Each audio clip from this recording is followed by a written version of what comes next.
Greetings, Dota Scholar.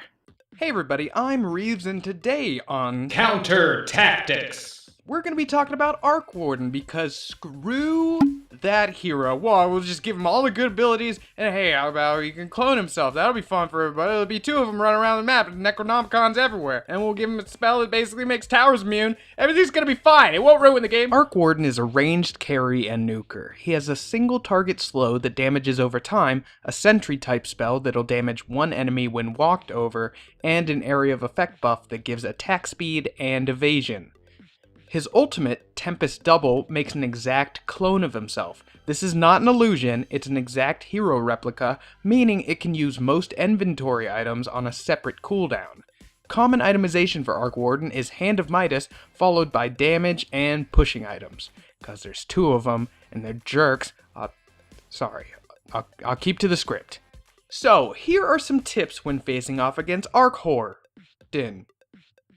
He's a whore. 1. Magic damage. Arc Warden has an extremely poor stat gain, meaning he's very susceptible to magic and pure damage, especially burst damage. 2. Gank him early. Seeing as how Arc Warden has probably the worst stats in the game, and Magnetic Field only gives him a couple seconds of physical evasion, he's extremely vulnerable to early ganks, when there's only one of him. 3. Flux. Flux is Arc Warden's single target damage and slow ability. When an ally is affected by it, go stand near them. It'll stop the hurting and the slowing. 4. Wraith Sparks. Watch out for them. Arc Warden will try and place them around himself to scout for incoming ganks. Wraith Sparks see through smoke of deceit as well, so walk carefully when ganking him. 5. Play aggressive and objective focused. It takes time for Arc Warden to farm up the items he needs to be effective, very, very effective, and if you're constantly in his face, it gives him less time to become very, very effective. When thinking of itemization, try some of these. Wards are extremely useful to scout and gank an Arc Warden farming the jungle, and you should be buying them anyway, supports. A Monkey King bar is exceptional against Magnetic Field, and Solar Crest or Heaven's Halberd is great for mitigating the physical damage. Now, here are some heroes with a high win advantage against Arc Warden, provided by, of course, BTG.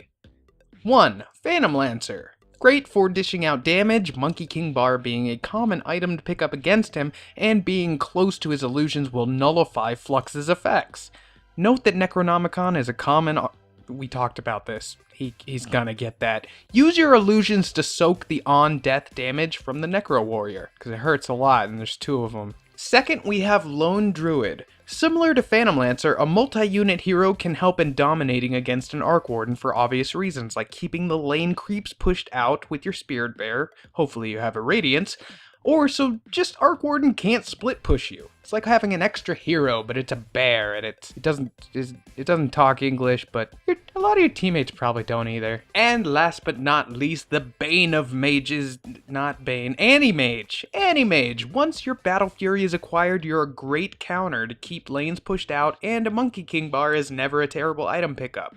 Be aware that Necronomicon units will burn your mana pool, so remember to use your ultimate and get out of there.